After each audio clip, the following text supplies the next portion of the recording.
como estamos, a abrir carinhosamente a palavra do Senhor na carta de Paulo aos Efésios.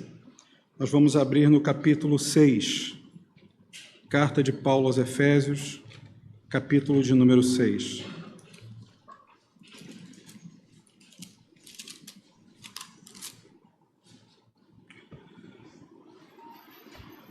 Peço aos irmãos que ouçam a leitura.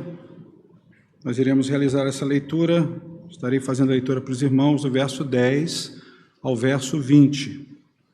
Efésios 6, versículo 10 ao de número 20. Diz assim a palavra do Senhor: Quanto ao mais, sede fortalecidos no Senhor, na força do seu poder, revesti-vos de toda a armadura de Deus para poderdes ficar firmes contra as ciladas do diabo. Porque a nossa luta não é contra o sangue e a carne, e sim contra os principados e potestades, contra os dominadores deste mundo tenebroso, contra as forças espirituais do mal nas regiões celestes. Portanto, tomai toda a armadura de Deus, para que possais resistir no dia mau e, depois de terdes vencido tudo, permanecer inabaláveis. Estais, pois, firmes, cingindo-vos com a verdade, e vestindo-vos da couraça da justiça. Calçai os pés com a preparação do evangelho da paz, embraçando sempre o escudo da fé, com o qual podereis apagar todos os dardos inflamados do maligno.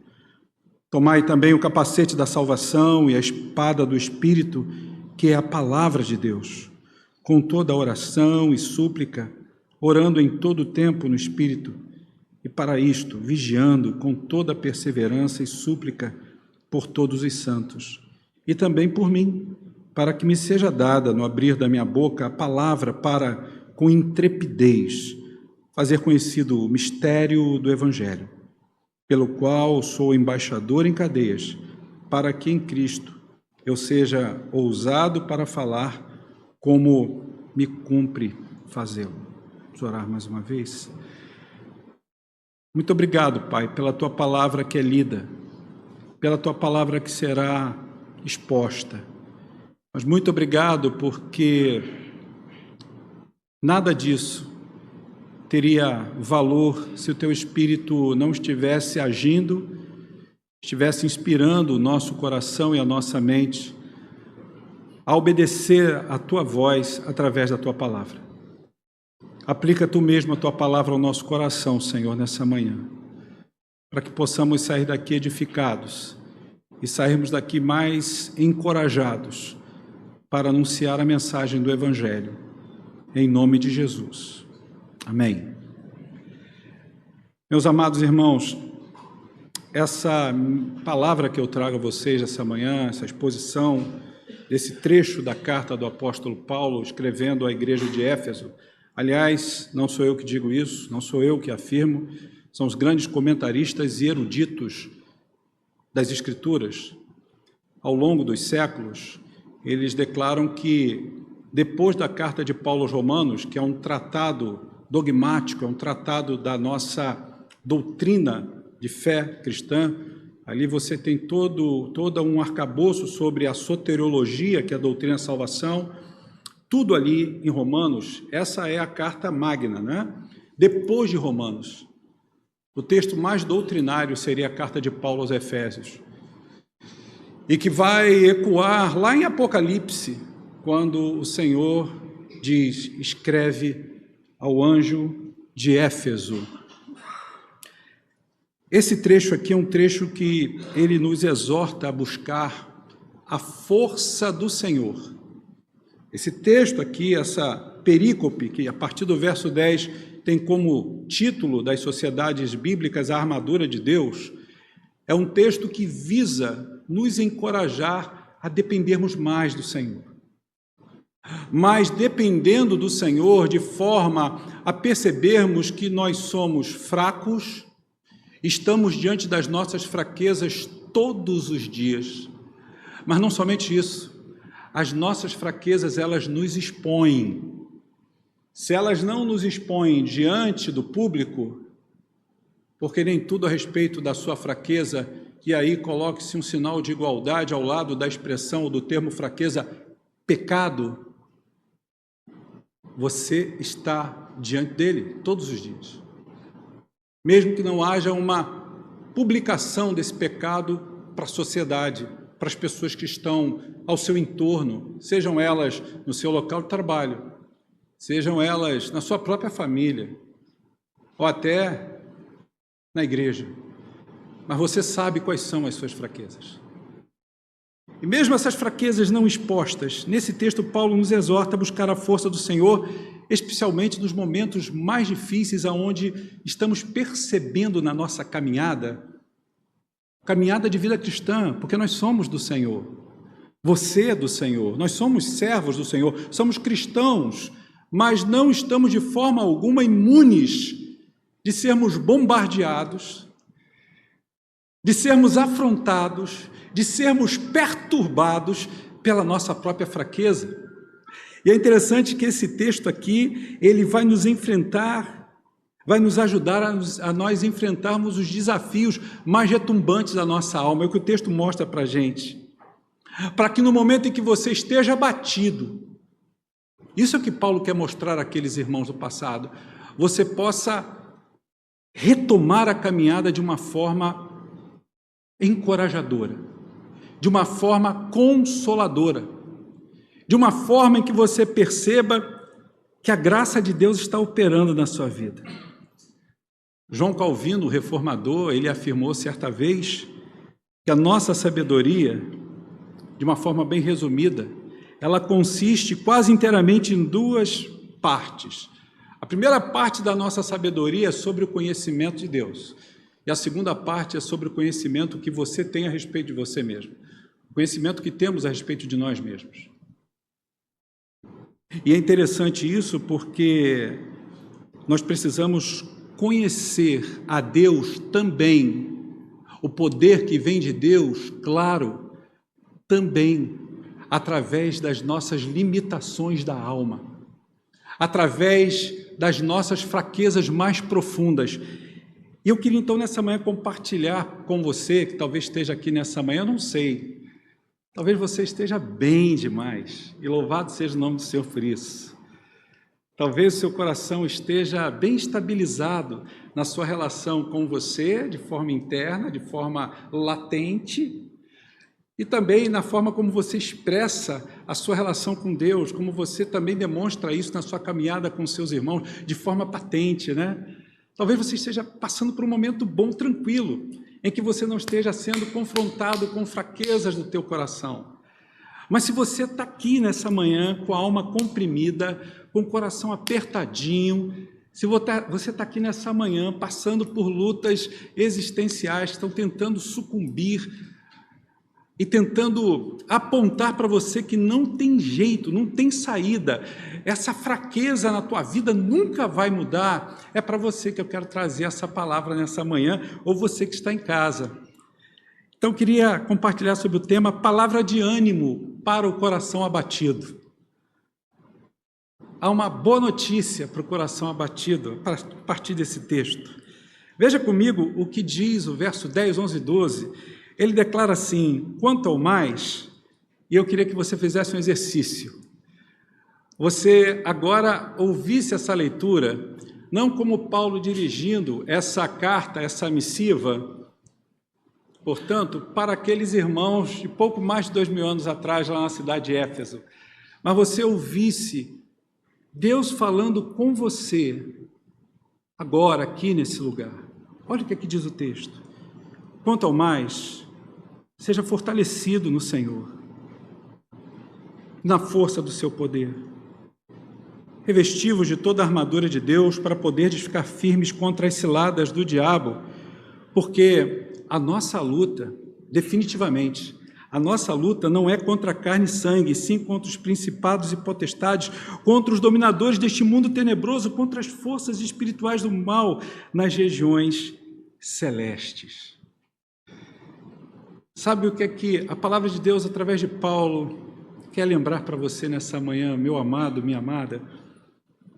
Quer lembrar você de que a verdadeira força que faz você vencer os momentos mais difíceis das fraquezas mais profundas da tua alma e que perturbam o teu coração, essa força só pode vir do Senhor. É nele que você vai encontrar poder para suportar essas pressões que estão ali, dentro do teu coração. Por isso é que ele fala que nós precisamos ser fortalecidos no Senhor e na força do seu poder. Primeira coisa que você precisa aprender, e essa palavra é para animá-lo, para encorajá-lo, é de que você precisa fortalecer no Senhor a sua vida e o seu coração com relação às áreas mais vulneráveis que estão nele. Mas para isso você precisa ser muito sincero, isso não virá aqui nessa manhã. Você precisa fazer esse exercício de forma disciplinar todos os dias. Você precisa identificar quais são as áreas, os pontos vulneráveis do teu coração. O que é que faz você pecar? O que é que te afasta não só da relação que você tem proposta pelo Senhor com Ele, mas a sua relação com o seu próximo? O que é que te faz fugir das responsabilidades e do propósito da missão que o Senhor te confiou? O que é que faz com que você perca completamente o ânimo? Porque Paulo aqui nos lembra que o nosso enfrentamento não é contra a carne nem contra o sangue, mas contra inimigos espirituais que atacam precisamente áreas aonde eu e você somos mais debilitados, onde eu e você somos mais fracos. Paulo não está dizendo apenas que a nossa luta não é contra pessoas, não é contra carne e sangue, não é contra pessoas. Paulo está dizendo o seguinte: fiquem ligados, porque além de uma realidade humana, existe uma realidade sobre-humana. Além de um mundo ordinário, humano, existe um mundo espiritual. E nesse mundo espiritual existe um ser antagônico a Deus, o arqui-inimigo de Deus, cujo nome é diabo. A palavra diabo, diabolos, significa inimigo, na sua etimologia. Então nós temos de fato, literalmente, um inimigo. E esse inimigo tem armado o mundo espiritual contra a sua e contra a minha vida, diz a palavra de Deus, e isso não é conto da carochinha. E esse mundo espiritual se mobiliza contra você, a fim de fomentar, a fim de trazer subsídios malignos para o teu e para o meu coração, para alimentar o nosso pecado, para fazer com que essas áreas fracas da tua vida, do teu coração, sejam fortalecidos. Mas o antídoto, o remédio, para não alimentarmos essas áreas do nosso coração e vermos o nosso coração tombando, sucumbindo a um empobrecimento, vivendo uma espécie de miséria de uma relação com o Senhor, mendigando favor de Deus, isso está diretamente relacionado à forma como eu e você estamos lidando seriamente com essa situação e estamos buscando todos os dias força no Senhor para confrontar o nosso pecado. Por isso que John Owen, notável teólogo reformado do século XVII, ele vai declarar o seguinte: aquele que não mata o pecado em sua própria vida, terá a sua própria vida morta pelo pecado. Eu vou repetir: aquele que não matar o seu pecado, que está ali assediando a sua vida, esse pecado, nutrido, fortalecido dentro de você, ele vai acabar com você. Pastor, mas uma vez salvo, salvo para sempre, eu não sou um eleito. Eu falei, bom, essa resposta só você tem para dar, né? É algo de convicção pessoal, eu não posso sondar o seu coração, nem você o meu, mas é possível um crente viver a eternidade com o Senhor, ser realmente salvo, mas viver uma vida medíocre, viver uma vida completamente empobrecida aqui nesse mundo. Eu não vou falar sobre isso nessa manhã, mas por isso que existe uma coisa chamada galardão. Ponto. O conselho que eu te dou nessa manhã é que você identifique essas áreas de fraqueza no seu coração, aquelas que você percebe que Satanás tem procurado ali, atacar. E como é que a gente faz isso? Você precisa buscar força que vem do Senhor, lembra? Porque nós precisamos nos fortalecer no Senhor, para que essas áreas vulneráveis do nosso coração sejam fortalecidas. De que forma que a gente faz isso? Usando os meios de graça. A nossa confissão de fé de Westminster, ela mostra isso de forma clara, baseada nas Escrituras. Quais são os meios de graça? Os mais importantes meios de graça: a leitura e meditação da palavra do Senhor e a oração. Já viu o passarinho voar sem uma das asas? Ou sem asa? Não vai voar. Mesmo que ele tenha uma asa, ele não consegue alçar voo. Quais são as asas na vida do crente para poder superar essas adversidades? A do lado de cá, oração; a do lado de cá, leitura da palavra. Comece a exercitar uma vida de oração e de leitura da palavra e você vai voar para os mais altos desígnios do Senhor. E aí a gente precisa identificar essas áreas que estão enfraquecidas. A gente precisa identificá-las porque elas podem ser padrões de pensamento, pensamentos repetitivos, em cima de vícios pecaminosos, claro, motivações duvidosas, orgulho camuflado, as vaidades da alma. Às vezes eu quero competir com o outro, competir com o meu irmão, e a gente deixa de lado uma ferramenta de importância. Quando eu compito com o outro, eu estou deixando de colaborar com o outro, eu estou deixando de cooperar com o outro, porque eu quero competir com o meu irmão. Faça esse autoexame. Hoje, não necessariamente aqui, agora, mas comece a fazê-lo durante a semana. Faça um autoexame, busque em Cristo um sincero quebrantamento. Procure um arrependimento verdadeiro. Busque priorizar ou identificar essas fraquezas do coração. Dizer assim: Senhor, essas fraquezas da minha alma, elas são crônicas. Hoje a gente estava estudando aqui na classe de jovens e um dos nossos queridos alunos colocou isso para o professor, que não era eu, professor abençoado, dando a sua aula. E ele colocou: poxa, o texto de Paulo, professor. Paulo diz: o bem que eu quero fazer, esse eu não faço; o mal que eu não desejo fazer, esse eu faço. Como é que fica essa situação? Como é que eu fecho essa conta? Como é que eu equaciono isso? Paulo é um convertido? Paulo não é um convertido? Paulo é um convertido. Só que, irmãos, o pecado, diz o autor da carta aos Hebreus, no capítulo 12, lá no primeiro versículo, depois você confira, diz que o pecado, ele nos assedia. O pecado está ali, batendo a porta do nosso coração. O pecado é como uma cola. Ele diz que o pecado nos persegue tenazmente. Já ouviu falar na cola tenaz? É do meu tempo a cola tenaz, Está ali, gruda e não quer soltar.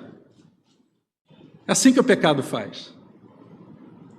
Só tem um remédio para desgrudar isso aí: é a graça do Senhor. Paulo pecava porque ele era um ser humano inclinado a isso, mas ele se arrependia. E Jesus o confortou depois, dizendo lá pelas tantas: ô Paulo, rapaz, a minha graça te basta, porque o meu poder se aperfeiçoa na fraqueza. A gente estava colocando isso na sala de aula, professor? Colocando sobre a questão de que a nossa condição humana, ela não muda. O que muda é o que Deus faz na nossa vida. Lembra do povo de Israel? A gente vai entrar agora na Páscoa. Nós vamos começar a celebrar a Páscoa agora. Estamos entrando no período de Páscoa, coisa boa. Eu pergunto a você: o povo que sai lá da escravidão do Egito mudou quando Deus os libertou e os levou pelo deserto rumo a Canaã? Mudou nada. Continuaram sendo mal agradecidos ao Senhor, continuaram murmurando, fizeram até um bezerro de ouro e coisas piores. A Bíblia diz que Deus pegou você e transportou você do império das trevas, porque Ele amou você, e transportou você para o reino do Filho do seu amor. O povo de Israel não mudou, mas o que mudou foi a condição. Agora a cultura muda.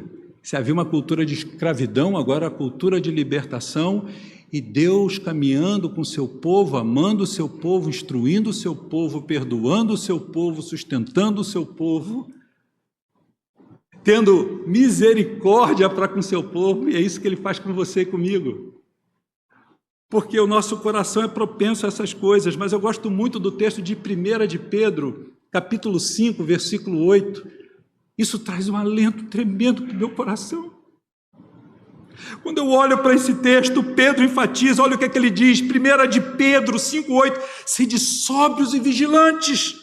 O diabo, o vosso adversário, anda em vosso derredor. E diz mais o texto, como um leão que ruge procurando alguém para devorar. Mas ele declara que o Senhor, Ele está ao nosso redor. A Bíblia diz que o anjo do Senhor acampa-se, não é ao derredor. Ao derredor, fora do redor, fora do perímetro de segurança, está o inimigo.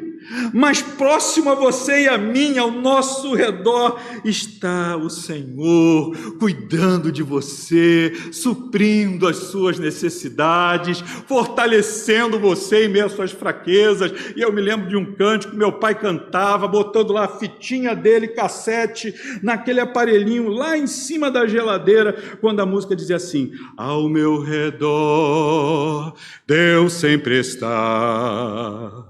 Ao meu redor,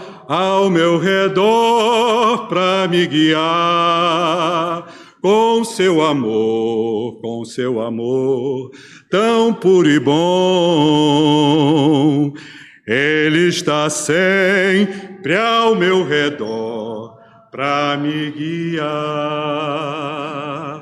É o Deus que está ao seu redor, porque o anjo do Senhor, o anjo do Senhor é Jesus. Ele lhe protege, mas não só livrando você das situações que possam trazer prejuízo à matéria, ao corpo, à mente, ao coração. Ele guarda a tua alma. Porque esse Deus maravilhoso, irmãos, essa é a palavra de ânimo que eu trago para o seu coração. Ele te chama todos os dias para que você fortaleça essas áreas vulneráveis do seu coração nele. Por isso, meu irmão, minha irmã, esteja vigilante, como diz aqui Pedro. Esteja vigilante na palavra do Senhor, em oração, porque o inimigo das nossas almas, ele procurará atacar você sempre naquela área que ele sabe que você é fraco. Confesse ao Senhor o seu pecado e o abandone. Mas existe um segundo aspecto aqui que está para nós colocado através de Paulo, do verso 13 ao 18, porque ele diz assim, portanto, tomem agora toda a armadura de Deus para que vocês possam resistir no dia mau. Olha só, no dia mau. Ele diz mais, e depois de ter vencido tudo, permaneçam inabaláveis. Quem é que garante essa inalibalidade, né? Ou inabalidade, vamos dizer assim, usando uma palavra nova, neologismo aqui, quem é que te mantém inabalável? Quem é que te mantém de pé? Essa graça do Senhor que você está buscando através dos meios de sustentação, pela palavra e pela oração, que te fortalecem, porque você está identificando áreas frágeis da tua vida e você está confessando, você dizendo, Senhor, é nessa área aqui que eu tenho problema. E o Senhor vai te fazer inabalável, vai te fortalecer. Por isso ele diz ainda na continuidade do texto, estáis, pois, firmes, cingindo-vos com toda a verdade, vestindo a couraça da justiça. Calcem os pés com a preparação do evangelho da paz, embracem sempre o escudo da fé, com o qual vocês vão poder apagar todos os dardos inflamados do inimigo. Tomem também o capacete da salvação, a espada do Espírito, que é a palavra de Deus, com toda oração e súplica, orem todo o tempo no Espírito, e para isso vigiem com toda a perseverança, e façam mais. Não só vigiem por vocês, mas supliquem por todos os seus irmãos, supliquem por todos os santos. O quanto você tem vigiado por você e você tem vigiado em oração pelo seu irmão. Uma coisa é você vigiar a vida do outro e observando a vida do outro, em vez de ajudá-lo a vencer as suas dificuldades, você o critica e às vezes não o faz diretamente, você vai contra para outro e você começa a fazer fuxico da vida do irmão, você vigia a vida do outro, mas você não vigia a vida do outro em oração para que ele possa performar melhor para a glória de Deus. Eu, quando falo aqui de performance, é a performance espiritual, é ser alguém mais apegado ao Senhor. Meus irmãos, alguém que é ressuscitado com Cristo pode contar com esse equipamento que Paulo está dizendo aqui, com essa armadura de Deus, pois o dia mau virá. E sabe quando você tem que se preparar para esse dia mau? É quando o dia está bom. Como é que você se prepara para passar por uma prova financeira, momento de saúde debilitado que você tem que gastar? É poupando. O dia que você está ganhando mais, guarda. Lembra da fábula da formiguinha e da cigarra? Vai lá e guarda. Só que a gente está falando aqui de poupar, de guardar um tesouro espiritual. Porque quando eu estou buscando a Deus no dia melhor da minha vida, em que eu não estou passando por luta, pastor, está tudo bem, então, glória a Deus.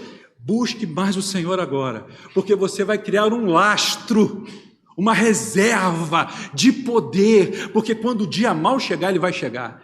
Ele chega para você e chega para mim. Ai, pastor, você está orando, dia mau vai chegar para você. Mas de novo, vai chegar para mim, de novo. Quando esse dia mau chegar, e aí eu gosto muito de uma frase de Charles Spurgeon, ele diz assim: sem Cristo não podemos fazer nada, com Cristo podemos fazer todas as coisas, e nos revestirmos da sua armadura. Porque, irmãos, que armadura é essa que Paulo traz aqui? É a armadura da verdade, é a armadura do Evangelho, é a armadura da justiça, é a armadura da fé. São esses elementos, né, que a gente sabe que pela palavra vão nos capacitar a permanecermos firmes. Isso vai evidenciar que nossos dias são inconstantes, são dias em que estaremos nos tornando em algum momento vulneráveis, por isso nós precisamos nos vestir dessa armadura, para resistir até o fim, como ele diz, para que a nossa fé seja alcançada inabalável. Você já viu um brigadista de incêndio, uma brigada de incêndio, entrar lá no olho do furacão, de terno e gravata? Já viu? Um brigadista de incêndio entrar, está maior calor lá dentro, eu vou de sunguinha, vou de sunga. Ai, Jesus, eu começo a imaginar essas coisas. Você já viu isso? Não existe isso, gente. A roupa tem que ser uma vestimenta, tem que ser algo adequado. Houve um vazamento de um produto tóxico ou radioativo. Soldado, melhor farda, hein? Bota a farda aí, toca o número 2. Com decoração, todo mundo lá para fazer a verificação. Vai morrer todo mundo. Tem que colocar o quê? Uma armadura, uma roupa que bloqueie aquela ação da radioatividade no seu corpo. Estou trazendo essa figura para os irmãos entenderem. Se a gente quer ser vitorioso por Cristo, se a gente quer vencer o nosso pecado, a gente não pode ir para essa guerra, porque é uma guerra, vestir de qualquer jeito. A gente tem que se nutrir dessas armas aqui que a palavra do Senhor diz. E isso vai fazer uma coisa maravilhosa, porque isso vai nos fazer usar a armadura de Deus para enfrentarmos o dia mau. Então você quer realmente ser um vitorioso, quer sair daqui encorajado, para que esse seu desânimo, essa tua tristeza, esse teu abatimento de alma seja superado, use a armadura de Deus para enfrentar o dia mau, meu irmão, minha irmã. É crucial que nós sejamos prontos, estejamos bem protegidos pela sua palavra. É só assim que você vai resistir quando o mal te atacar. E aí a gente precisa se alimentar da palavra do Senhor, precisamos estar praticando oração, mantendo uma vida de integridade, uma vida de estarmos praticando a nossa fé de forma constante. Mas eu não sou melhor do que você, nem você é melhor do que eu. O pastor tem alguma experiência, então isso já dá uma vantagem para ele. Experiência de quê, irmãos? Eu posso saber teologia, e a minha fé pode ser uma fé muito fraca. Eu posso ter cultura bíblica, mas eu posso não estar criando uma cultura de uma relação de intimidade com Deus que me permita suportar o dia mau. Eu posso ter nascido num lar evangélico, isso não garante que filho de peixe vai ser peixinho, e que eu tenho um pedigree, que venho de uma família nobre, da 4ª geração de evangélicos. Isso não garante imunidade, não. Eu tenho que ser verdadeiro com relação ao que diz a palavra de Deus. Parece-me aqui que a dinâmica do texto nos apresenta um movimento. E que movimento é esse? O movimento de nos fortalecermos no dia bom, para conseguirmos resistir quando o dia mau chegar. Então, está tudo bem com você hoje? Maravilha! Beba mais de Cristo na tua vida. Se alimente mais da palavra de Deus na sua vida. Ore mais. Ore pelo outro que está passando necessidade. Ajude o outro que está passando por um momento difícil. Porque no dia que o dia mau chegar para você, você vai conseguir resistir. Porque o Senhor já te fez um vencedor, te dando condições para isso. Mas, em último lugar, verso 19 e 20 desse capítulo 6 diz assim, olha o apelo que Paulo faz para aquela igreja. Orem por mim, para que me seja dada, no abrir da minha boca, a palavra para com intrepidez fazer conhecido o mistério, não é o ministério, é o mistério do Evangelho, pelo qual sou embaixador em cadeias, para que em Cristo eu seja ousado para falar como me cumpre fazê-lo. A gente precisa também, irmãos, é isso que o texto está nos ensinando, para vencermos, em nome de Jesus, o nosso abatimento, o nosso cansaço espiritual, a gente precisa orar para ter coragem para anunciar a Cristo. É isso que o texto está mostrando, porque mesmo preso, mesmo encarcerado, Paulo pede orações por coragem para pregar o Evangelho. É o que ele está pedindo àqueles irmãos. Vocês sabem que essa é uma das cartas da prisão, né? Paulo está preso. Paulo não está num lugar gostoso, confortável, não está de frente ali para o mar Mediterrâneo, de bermudinha, se bronzeando.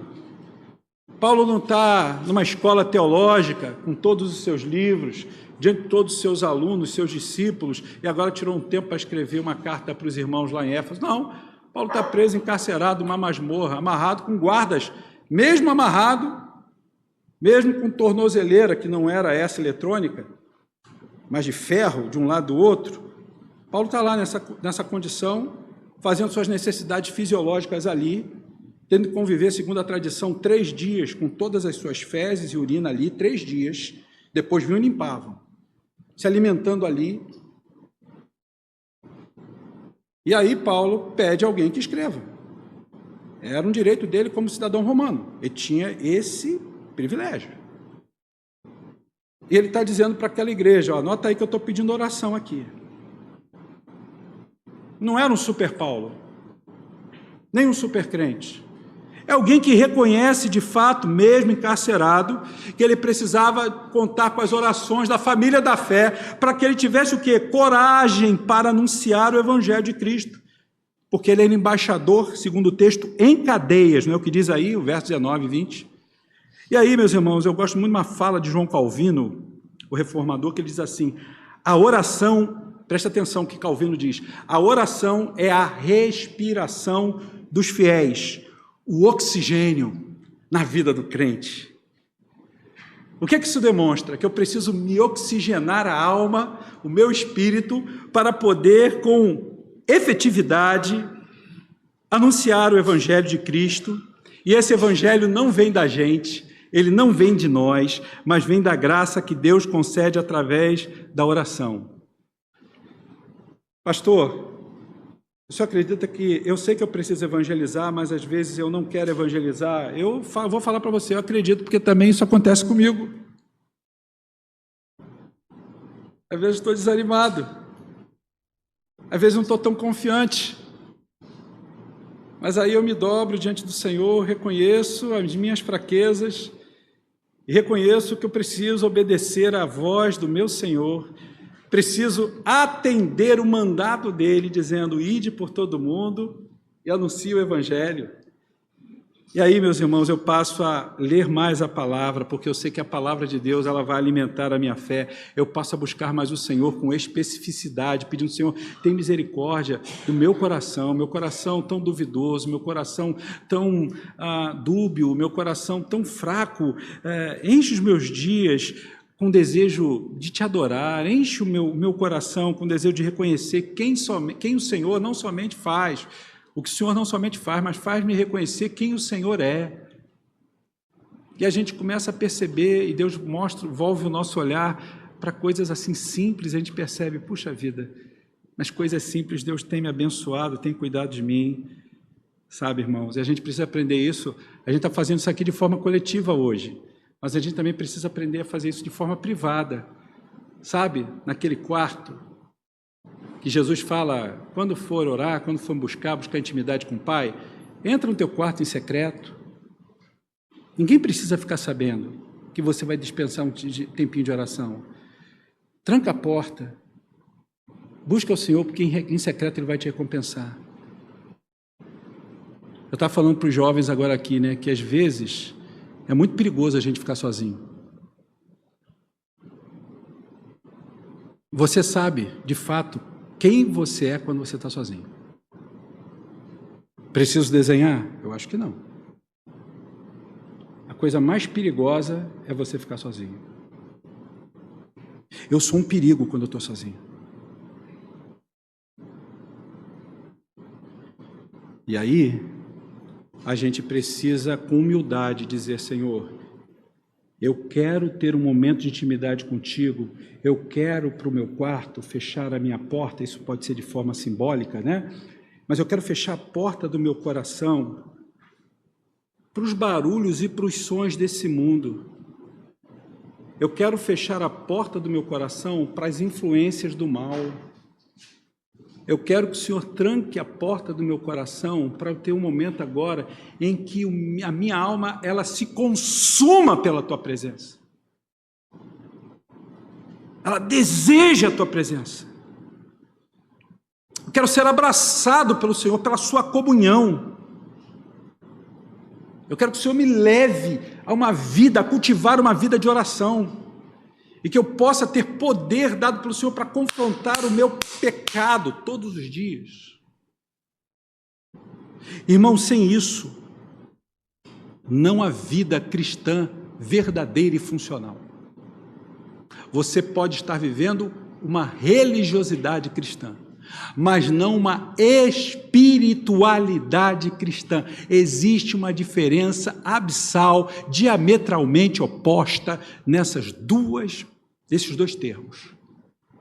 Eu quero terminar dizendo para você que se Paulo necessitava de coragem em oração, ele está pedindo isso àquela igreja, irmãos, orem por mim. É porque Paulo está dizendo para mim e para você o seguinte, vocês precisam orar também, para que no cotidiano de vocês possam proclamar o Evangelho com amor e com ousadia, vocês possam exalar o bom perfume de Jesus, as pessoas possam perceber que na forma como nós falamos, na forma como lidamos com os outros, vai uma graça, que é interessante, né? Que no fundo a gente sabe, caramba, eu sou pecador, eu tenho essas fraquezas de alma, mas a graça do Senhor me basta. É nessa hora que o seu poder se aperfeiçoa, nessa minha fraqueza, porque eu não quero ter prazer em pecar. O crente peca, mas ele não tem prazer em pecar. Então, meu apelo a você nessa manhã é que você se revista da armadura de Deus, se fortaleça através das práticas cristãs salutares, como buscar mais a Deus pela sua palavra no seu dia a dia, tendo um momento devocional. Eu tenho tido cuidado de mandar alguns áudios, né? Diariamente para vocês, já tem 2 semanas. E quando eu faço aquele momento, pode ter certeza que bem antes, né? Por volta das 6 da manhã, eu faço a minha devocional, eu vou orar. E aquilo que eu leio, porque aquela oração é uma oração lida, né? do John Bailey, eu já li, já busquei a Deus através daquele texto ali, já tentei encarnar aquela oração na minha vida, né? E eu tenho visto pessoas que têm mandado mensagem para mim no WhatsApp, dizendo assim, pastor, eu socializei essa oração, esse áudio com pessoa tal, e o pessoal está sendo edificado, o pessoal está sendo abençoado, né? Um irmão lá de Campinas falou assim para mim, reverendo, que oração, hein? Ele corta fininho, corta ali, ó. Eu falei, um homem cheio da graça de Deus, né?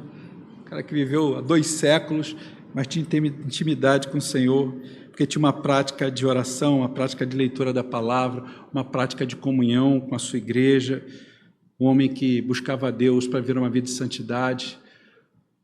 No que John Bailey é melhor do que você e do que eu? No que Paulo é melhor do que você e do que eu? E aqui não está a questão de ser melhor ou pior.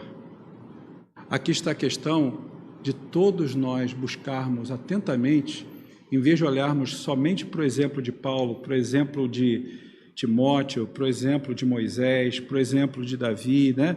Para os personagens bíblicos, a gente olhar para o maior de todos os exemplos, que é Jesus, porque é de Jesus que emana todo o padrão que esses homens trouxeram para a sua vida. Não é isso que nos instrui o autor da carta aos Hebreus, no capítulo 12, versículo 2? Que você olhe atentamente para o autor e consumador da sua fé. Então, meu irmão, minha irmã, cultive uma vida constante de oração. Peça coragem ao Senhor para vencer o teu pecado. Peça coragem ao Senhor para proclamar as suas verdades, porque é isso que vai curar a alma abatida. Esse ânimo que você precisa para que você seja instrumento nas mãos de Deus, para compartilhar o evangelho da graça do Senhor. Alguém já disse, não fui eu, que a gente precisa começar intencionalmente a pregar o evangelho, não para o próximo, a gente precisa intencionalmente pregar o evangelho para nós mesmos. O quanto você tem pregado esse evangelho para você mesmo, para que você pregue o que você vive, e para que você viva mais ainda aquilo que você prega. Vamos orar?